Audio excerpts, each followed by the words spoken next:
Eu, por mim, já tinha recebido a minha porção. Depois do louvor, depois da oração do nosso querido pastor, eu já podia ir embora. Mas o Senhor quer fazer algo mais esta noite. Amém, queridos?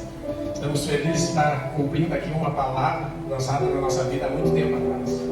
E eu hoje aqui quero ser um instrumento na mão de Deus. Amém? Você concorda comigo? Diga amém.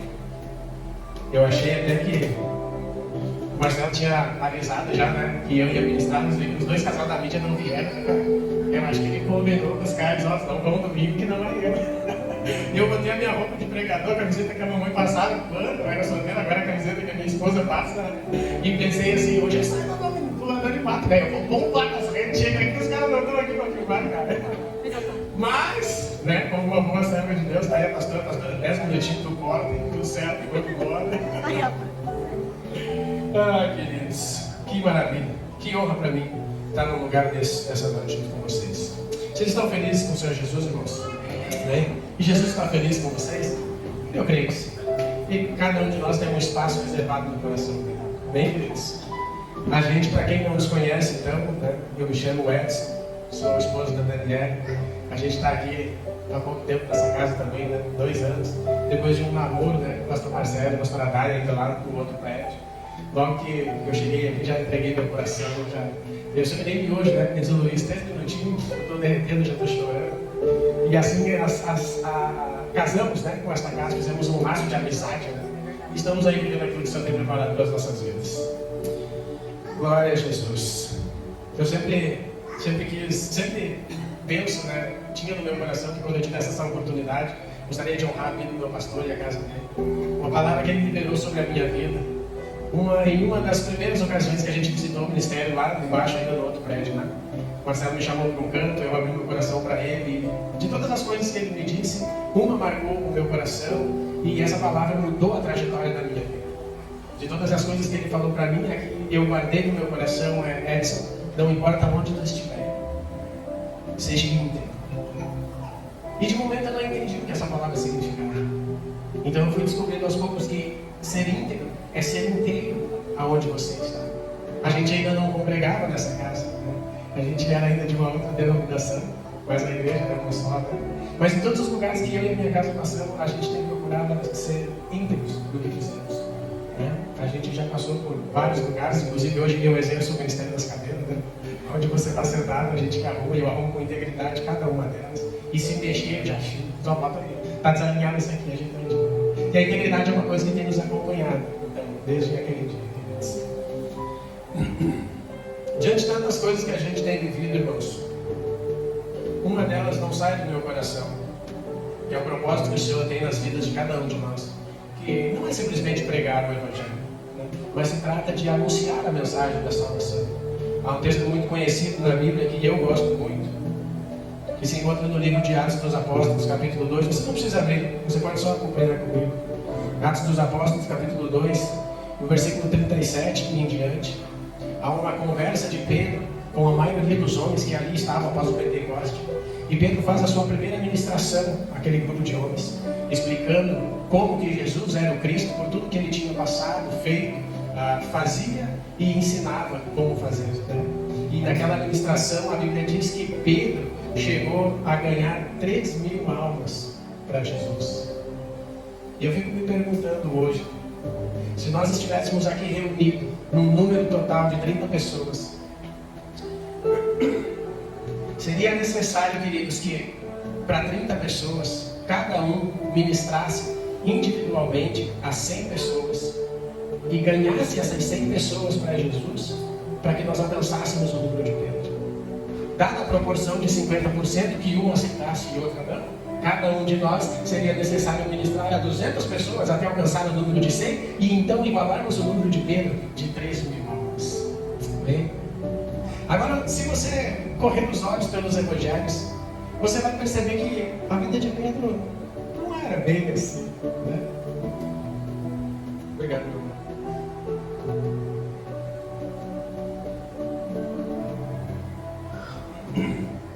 Pedro, então, naquele momento, era um mensageiro da palavra de Deus. E a mensagem de Pedro naquele momento era: arrependam-se. Essa mesma mensagem foi trazida por João Batista. trazida por Jesus e também foi trazida por Pedro. A mensagem do arrependimento ainda continua viva para nós nos tempos de hoje. Porque o arrependimento é o primeiro passo para o novo de Deus nas nossas vidas. O novo de Deus só terá início depois de um arrependimento genuíno. E foi com essa ministração que Pedro conseguiu fazer este feito de ganhar 3.000 almas para Cristo. Agora, se nós acompanharmos os evangelhos, como eu ressaltei antes, a primeira pergunta que nós faremos é: como que um homem como Pedro, e hoje eu olho para mim e digo assim, como que um homem como eu conseguiria ministrar uma palavra de salvação e convencer uma pessoa a aceitar a Cristo? A Bíblia relata que Pedro, em Mateus 16, 23, estava tendo uma conversa com o Senhor Jesus, e o próprio Senhor Jesus olhou para Pedro e disse: para trás de mim, Satanás. Todos conhecemos o texto, né? Neste momento, o primeiro pensamento que me vem à cabeça é que eu me frustraria, abandonaria o ministério se o próprio Jesus dissesse que eu estava sendo chamado de Satanás. Em outra ocasião, Pedro foi confrontado pelos homens que cobravam as dracmas, e os caras perguntaram para ele assim: nosso mestre paga as dracmas? E Pedro, mais que depressa, responde: sim, paga. Se você acompanhar o texto, no decorrer do texto, você vai ver que Jesus diz para ele: então, Pedro, vai lá na boca do peixe, pega 2 moedas, e para que nós não escandalizamos eles, paga agora eles, né? Dando um sinalizador que até então eles não pagaram aquilo. Então, naquele momento, Pedro se passou por um mentiroso. São histórias que os evangelhos contam sobre a vida de Pedro. Em certa ocasião, quando vieram buscar Jesus no Getsemane, Pedro estava lá e armado. Imagina se hoje, irmãos, a gente estivesse aqui ministrando o evangelho diante de vocês e sacasse da espada, botasse em cima da mesa. Não, porque depois eu tenho que ir embora, né? A gente não sabe como está esse mundo aí fora, né? Então eu ando protegido. E ali estava Pedro, segurando uma espada, porque se mexer com nós resolve. Entendeu? Lembra do nosso futebolzinho? Deixa o meu pastor, cara. Imagina se nós andasse armado com a faca na cintura, né? Aleluia, Jesus. Não bastasse esses eventos na vida de Pedro, o homem ainda negou Jesus por 3 vezes. Eu teria desistido, cara. Eu teria dito: Senhor, não sou eu, cara, busca outro. Em mim não há capacidade nenhuma. Eu sou mentiroso, eu sou salafrário, eu ando armado, eu te neguei, não creio no que está acontecendo na tua vida, imagina na minha. Enfim, eu me pergunto: como isso foi possível? Como foi possível a Pedro ganhar o coração de 3.000 almas após passar por todas essas etapas da sua vida? Você sabe como isso é possível, queridos? Pedro tinha uma palavra. Foi lançada uma palavra sobre a vida de Pedro, e a Bíblia diz que a palavra de Deus, ela não torna vazia, mas ela vem para cumprir o seu propósito. Assim foi lançada uma palavra sobre a vida de Pedro. Depois nós vamos estar vendo sobre isso. Então Pedro tinha uma palavra. A palavra dizia: tu serás pescador de homens. Amém? Uma palavra sobre a vida de cada um de vocês esta noite.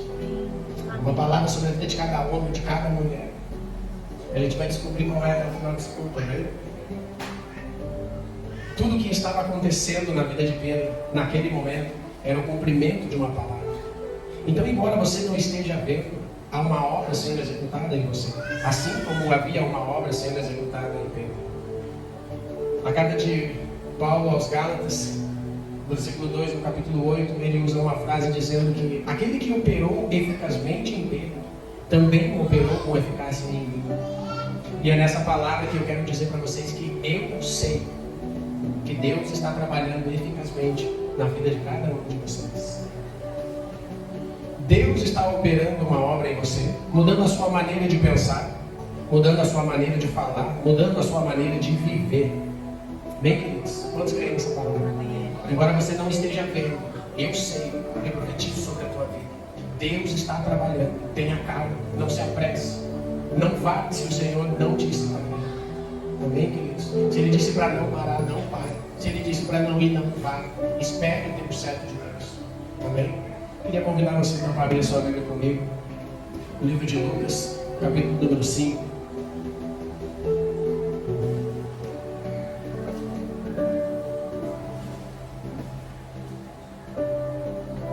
versículo de número 1 até o 11. É um texto bem extenso, um pouquinho, né? A passagem da pesca maravilhosa, todos conhecem, né? Há muita gente nessa casa aqui, irmãos, que eu sei que são mais capacitados do que eu para estar aqui nesse lugar. Eu sei disso. Mas, se o Senhor disse que era para a gente estar aqui, então a gente vai entrar com ousadia nesse lugar. Amém?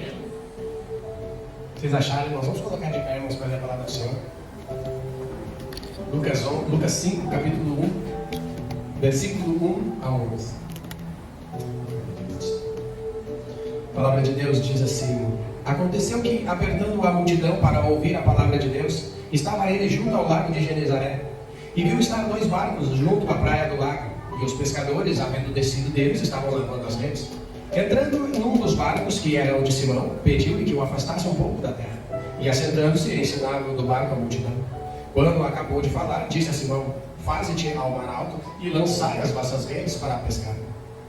E respondendo Simão, disse: Mestre, havendo trabalhado toda a noite, nada apanhamos, mas porque mandas, lançarei a rede. E fazendo assim, colheram uma grande quantidade de peixes, e rompia-se-lhe as redes. E fizeram sinal aos companheiros que estavam no outro barco para que os fossem ajudar. E foram e encheram ambos os barcos, de maneira tal que quase iam a pique. E vendo a multidão, Simão Pedro prostrou-se aos pés de Jesus, dizendo: Senhor, ausenta-te de mim, porque sou um homem pecador. Pois que o espanto se apoderara dele e de todos os que com ele estavam por causa da pesca que haviam feito. De igual modo também de Tiago e João, filhos de Zebedeu, que eram companheiros de Simão Pedro. E disse-lhe Jesus a Simão: Não temas, de agora em diante serás pescador de homens. E levando o barco para a terra, deixaram tudo e o seguiram. Bem, queridos, aqui estão pensando. E aqui está a palavra lançada sobre a vida de Simão Pedro: Não temas, pois tu serás um pescador de homens. E que coisa boa é ver o cumprimento da palavra de Deus na nossa vida. A Bíblia relata que certo dia Jesus estava andando pelo mar de Genezaré, também conhecido como mar da Galileia. E a multidão apertava Jesus de todos os lados, o espremia. Jesus então observa os barcos parados à beira da praia e entra no barco de Simão Pedro e diz: Afasta teu barco um pouco da terra. Simão, naquela noite,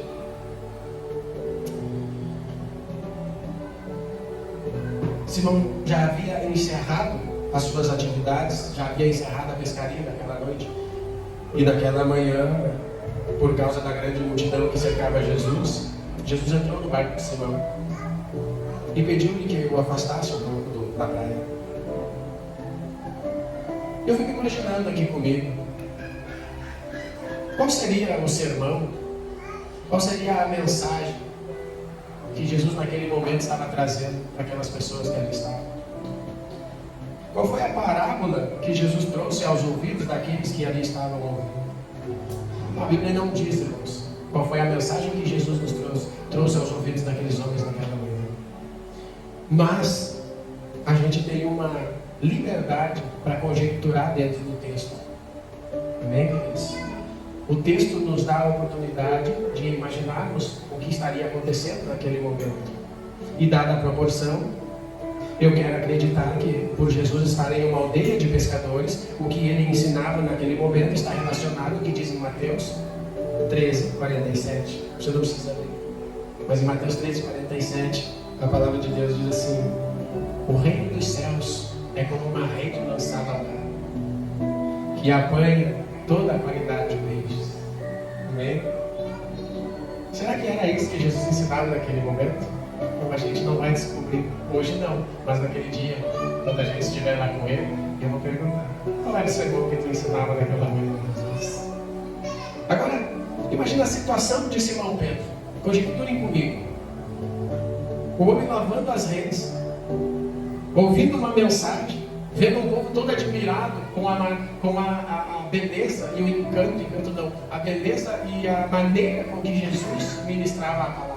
O povo estava espantado, maravilhado, cheio de alegria. E Simão Pedro lavando as redes. Redes que naquela manhã estavam vazias, porque pescaram a noite inteira e não pegaram nada. Mas ali lavando as redes, Simão também ouvia o sermão. Você consegue entender comigo que naquele momento Pedro era um homem abatido, um homem triste,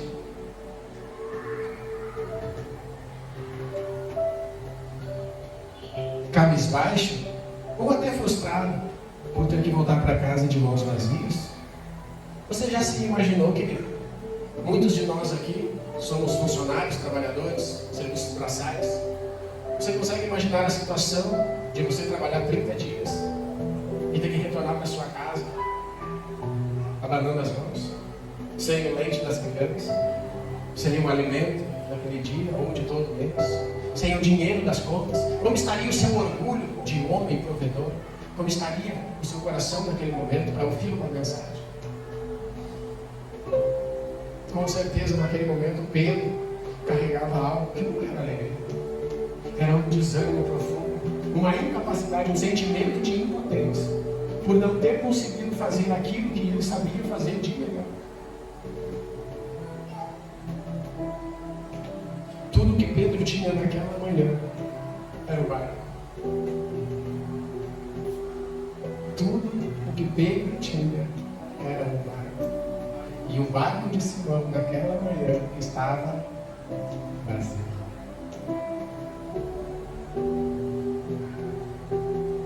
Agora, aquela era uma manhã não igual às outras. Aquela era uma manhã diferente. Sabe por que naquela manhã era uma manhã diferente? Porque naquela manhã entrou um homem no barco de Simão. E esse homem só conseguiu entrar porque aquele barco estava vazio. Porque se Pedro tivesse, entenda uma coisa, que se Pedro tivesse alcançado o seu objetivo durante toda a noite, com certeza pela manhã ele estaria muito ocupado limpando peixes para ouvir a mensagem de Deus. Quantos concordam comigo? Digam amém. Amém? Escute uma coisa, queridos. Romanos 8:28, a Bíblia diz assim: todas as coisas contribuem para o bem daqueles que amam a Deus.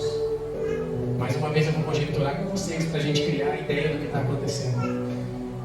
Simão era um homem profissional, entendia de pesca, como eu hoje entendo de pintura, como o Júlio entende de marcenaria, o Monte também, como você na sua profissão entende. Simão era um especialista em pesca, mas naquela noite ele estava apanhando nada. Agora aqui entre nós, quem é que você acha que deu ordem para os peixes fugir daquela rede? Todas as coisas cooperam para o bem. Eu creio que naquela noite Deus disse: até aqui, os peixes. Está vendo a rede do Simão? Vocês não podem ir. Está vendo a rede do outro pescador? Naquela hora vocês podem entrar. Mas nessa aqui, não. Vocês conseguem ter essa imaginação santificada comigo? Amém, queridos?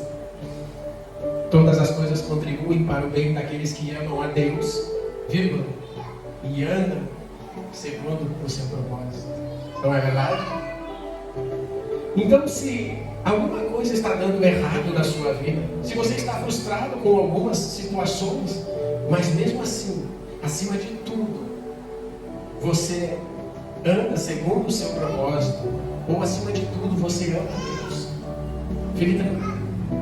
Deus faz com que todas as coisas cooperem para o bem daqueles que amam. Então lá está Simão, com o seu barco vazio. E escute isso: Jesus só pode entrar onde há espaço. Não há como Jesus acessar uma pessoa ou um coração se nele não há um espaço. Jesus entra nos espaços vazios.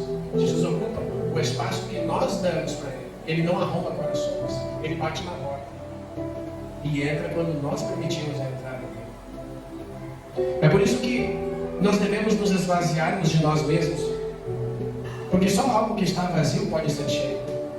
Agora, quando algo vazio é cheio por Jesus, ele não só enche, como faz transbordar, porque ele traz a boa medida, recalcada, sacudida, transbordante. Amém, queridos? Então, a primeira coisa que eu aprendo aqui é: eu preciso ter Jesus no meu barco ou na minha vida. A segunda coisa é, o que eu faço para ter Jesus no meu barco? Eu preciso estar vazio. Eu preciso estar vazio de mim mesmo, estar vazio das minhas ideias, vazio dos meus desejos, das minhas vontades, principalmente vazio das minhas habilidades. Porque quando eu tenho certeza que eu posso fazer alguma coisa, certamente nisso não há espaço para o Senhor. Certamente nesse momento, quando eu digo eu sei fazer, eu estou impedindo o Espírito Santo de fazer algo ou de me instruir a fazer algo. Então é preciso nos esvaziarmos de nós mesmos para alcançarmos um lugar de ser cheios pelo Espírito Santo de Deus. Amém, queridos? Assim que Jesus termina de ensinar o povo, Jesus está lá ministrando a multidão, Pedro está lá sentado no barco lavando a redinha dele. Jesus termina de ministrar aquela multidão. Imaginem comigo, Pedro está atrás dele. Jesus tem uma multidão diante de si. Quando Jesus termina de ministrar, ele se vira. E aí olha nos olhos de Pedro, no tete a tete, diz: agora é eu. Agora é nós dois. Só ele. As duas coisas que Jesus diz a Pedro: faze-te ao mar alto e lança as tuas redes. Eu creio que neste tempo Jesus está nos chamando a ter um relacionamento cada vez mais profundo com Ele. Deus é um Deus de relacionamento. E é preciso ir mais fundo na nossa intimidade. É preciso mergulhar cada vez mais. E Jesus está nos convidando a sair do raso. A palavra de Deus diz que nós devemos conhecer o Senhor e prosseguir em conhecer. E prosseguir certamente é ir cada vez mais fundo. Jesus quer nos levar a lugares cada vez mais profundos, a um nível de intimidade onde Ele fale e a gente escute. Veja bem, irmãos, uma coisa é ter Jesus no barco, outra coisa é obedecer o que Jesus está dizendo. Pedro tinha Jesus no barco, mas até então nada mudou. A vida de Pedro só mudou quando Jesus falou para ele e ele obedeceu. Não basta apenas ter Jesus no barco, é preciso ouvir. E aquele que ouve, obedece. Você que tem ouvido a voz do Senhor, o Senhor te convida. O Senhor te convida a obedecer o que Ele está te dizendo. Uma vez que Jesus estava falando do reino de Deus, do reino dos céus ao pescador, ele usa palavras que o pescador entenderia, assim como ele usa uma parábola sobre grãos a semeadores e agricultores. Amém, queridos? Parábolas de dinheiro para publicanos, palavras de peixes e redes para pescadores. Uma vez que Jesus está anunciando o reino dos céus ao pescador, possivelmente ele fala de coisas que um pescador entenderia. Então até ali tudo certo. O que Jesus ensinava para Pedro era coisa de cartilha, do tipo: Pedro, aqui na beira da praia não vai pegar nada, vamos lá pro fundo, vamos lançar rede lá onde o mar é profundo.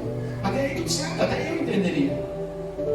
Agora, uma coisa é ouvir a mensagem, outra coisa é obedecer a mensagem. E ali então começa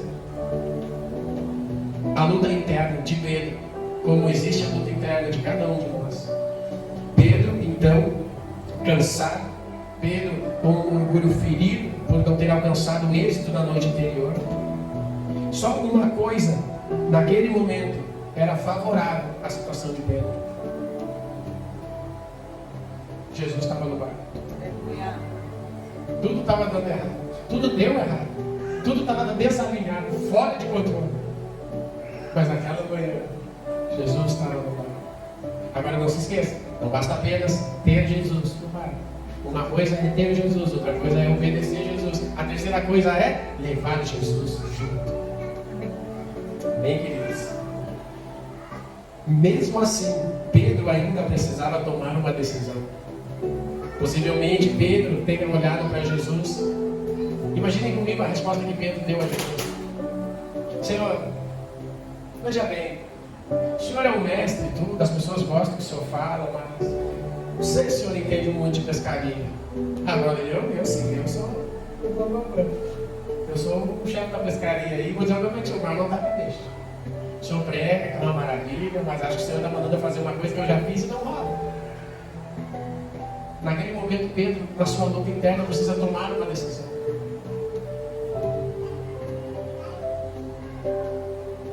Eu acho que Jesus, naquele momento, insistiu com Pedro. A Bíblia não relata isso. Há apenas uma palavra de Jesus dizendo: Pedro, faz-te ao mar alto e lança a nossa rede. Mas diante ao prevalecimento, o endurecimento de Pedro, eu imagino que o Senhor tenha algo especial chamado persistência na vida de cada um. Porque ele repete várias vezes no livro de 1 Samuel, quando Deus aparece no quarto, ele diz Samuel não a primeira vez, ele diz Samuel não a segunda vez, e assim a terceira vez, até que Samuel diz: tá, fala que eu desculpo. Eu imagino que Jesus tenha insistido com Pedro nesse diálogo breve que eles tiveram, do tipo: não, vai, que agora vai rolar, porque agora eu vou ir junto, agora é diferente. Amém, queridos? Depois de uma luta interna entre Pedro e ele mesmo, eu entendo que para Pedro não bastava só ter Jesus no barco, era preciso obedecer. Então Pedro olha para Jesus e diz assim: eu vou voltar, eu vou, mas só tem um detalhe, é sobre a tua palavra. Eu já abandonei, mas porque tu está dizendo, eu vou. E se der errado, a culpa é tua. Mas se não der errado, foi eu que pesquei. Não é isso que a gente tem vontade de fazer? Se der errado, foi ela. Perdão, quem comeu uma costela? Não é isso que queima no nosso coração às vezes? Se der errado, a culpa é tua, é ótimo. Mas se der certo, foi eu que aconteceu. Então lá vai ter debaixo de mais uma palavra. Por causa da tua palavra, eu lançarei as redes. E que coisa boa é obedecer a palavra que Jesus libera sobre as nossas vidas. Então Pedro volta. Só que agora, ele não volta sozinho. Agora Jesus está no barco. No capítulo 5 e o versículo 6, a Bíblia diz que quando Pedro lança as redes, havia uma quantidade tão grande de peixes que as redes começaram a se romper. E não cabe na minha mente hoje qual seria a quantidade de peixes que havia nessa rede. Mas se tratava de muito peixe, a ponto de começar a romper as redes. É a medida do Senhor. Sacudido, recalcado, transbordante. Amém, queridos? Escute isso. Pedro não tinha só uma palavra. Agora ele tinha também Jesus no barco. Agora Pedro retornou ao lugar aonde ele não teve êxito. Porém agora ele levou a presença. A presença de Jesus vai fazer você ter êxito em lugares que um dia você fracassou. Amém, queridos? Basta apenas ter Jesus no nosso barco. Deus está dizendo para você essa noite: me leve para casa. Hoje o nosso barco pode ser a gente mesmo. Há espaços.